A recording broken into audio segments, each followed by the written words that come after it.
Hello everyone, welcome to my channel. और आज हम चैप्टर रिसोर्स एंड डेवलपमेंट का आगे का पढ़ाई जो बाकी रह गया था वो कंप्लीट करेंगे और एक और दिन में ये चैप्टर कंप्लीट हो जाएगा। तो सस्टेनेबल डेवलपमेंट में छोड़ा था मैंने। सस्टेनेबल डेवलपमेंट क्या है? मैं बोल रही थी ये वो डेवलपमेंट है जो आगे के बारे में सोच के आज किया जाता है और कोई कॉम्प्रोमाइज़ नहीं किया जाता है फ्यूचर जनरेशन्स के साथ। उसको हम बोलते हैं सस्टेनेबल डेवलपमेंट। अब सस्टेनेबल डेवलपमेंट अ, को सोचते हुए बहुत सारे 100 हेड्स ऑफ द स्टेट्स मिले थे Rio de Janeiro earth summit में, जो कि 1992 में हुआ था। तो it was related to the urgent problems of environmental protection and socio economic development at the global level. तो ये Rio de Janeiro earth summit कब हुआ था दिमाग में हमेशा याद रखना है, 1992 में।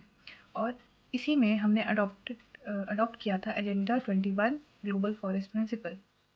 ठीक है, तो ये बेसिक इन्फॉर्मेशन सबको याद आना चाहिए कि हाँ, जब सस्टेनेबल डेवलपमेंट का बात हुई तो फिर एक समिट आता है जिसका नाम है रियो द जेनेरो अर्थ समिट 1992, और more than 100 states of the nation वो लोग एक साथ आए थे और अर्जेंट प्रॉब्लम्स ऑफ इन्वायरमेंट और सोशो इकोनॉमिक डेवलपमेंट से रिलेटेड बात हुआ था। और इसी में अडॉप्ट किया था एजेंडा 21, ठीक है, जिसमें ग्लोबल फॉरेस्ट प्रिंसिपल्स है।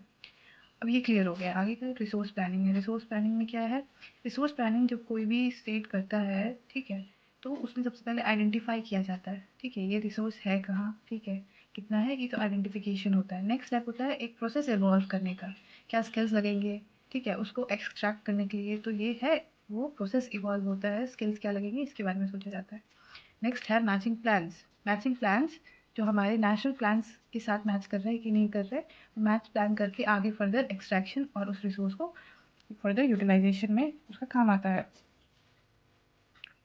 अब एक चीज़ गांधी जी ने बोली थी कंजर्वेशन ऑफ रिसोर्स को लेके, कि there is enough for everybody's need and not for anybody's grid.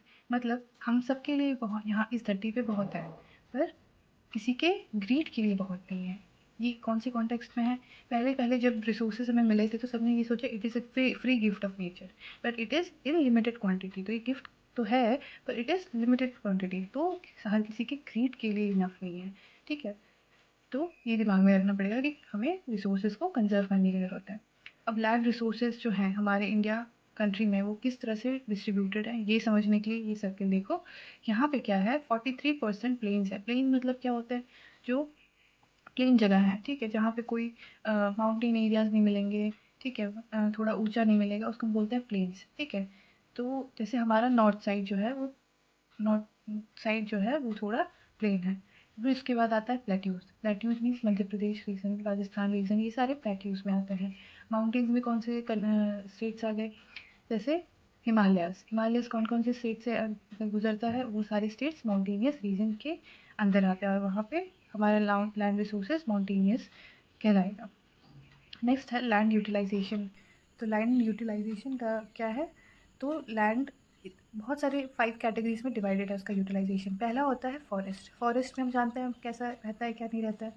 दूसरा है लैंड नॉट फॉर कल्टिवेशन। इसमें 2 टाइप्स का लैंड आता है, एक है बैरन वेस्ट लैंड और दूसरा है land put to non agriculture uses. Barren means बंजर, ठीक है, वेस्ट लैंड है जो कि ऐसे ही रहेगा, उसको कुछ यूज़ नहीं करेंगे। और एक होता है लैंड जिसको नॉन एग्रीकल्चर पर्पसेस में यूज़ करेंगे। तो ये 2 category land not for cultivation के अंदर आती है। नेक्स्ट आता है अदर अनकल्टिवेटेड एरिया और लैंड। इसमें क्या है, इसमें 3 टाइप्स हैं। एक है परमानेंट पैस्चर ग्रेजिंग लैंड जो कि सिर्फ कैटल्स का ही ग्रेजिंग लैंड होता है। दूसरा है land under miscellaneous tree crops, ठीक है, मिसलेनियस ट्री क्रॉप्स के अंदर कुछ लैंड आता है। और तीसरा है कल्टिवेबल वेस्ट लैंड, वो लैंड जो कल्टिवेट किया जा सकता है उसमें क्रॉप्स। फोर्थ पॉइंट है हमारा फैलो लैंड, ठीक है। इसमें आता है 2 टाइप्स, एक करंट और एक नॉन करंट। फैलो लैंड जो कि 1 साल से जैसा छोड़ा गया है, खाली रखा गया है। और नॉन फैलो या नॉन करंट में क्या आता है, मोर देन 5 ईयर्स उसको वैसा का वैसा छोड़ा गया, तो उसको हम बोलेंगे non current fallow land. Net sown area, ठीक है, तो नेट जोन एरिया भी हमारा 5th and last category of land utilization है। तो इस प्रोसेस से हमारे जो कंट्री का लैंड है डिवाइडेड है: forest, land not for cultivation, other cultivable land, fallow land and net sown area, ठीक है। तो ये हो गया आज का कंप्लीट। कल हम बाकी के टॉपिक्स कंप्लीट करेंगे और ये चैप्टर कंप्लीट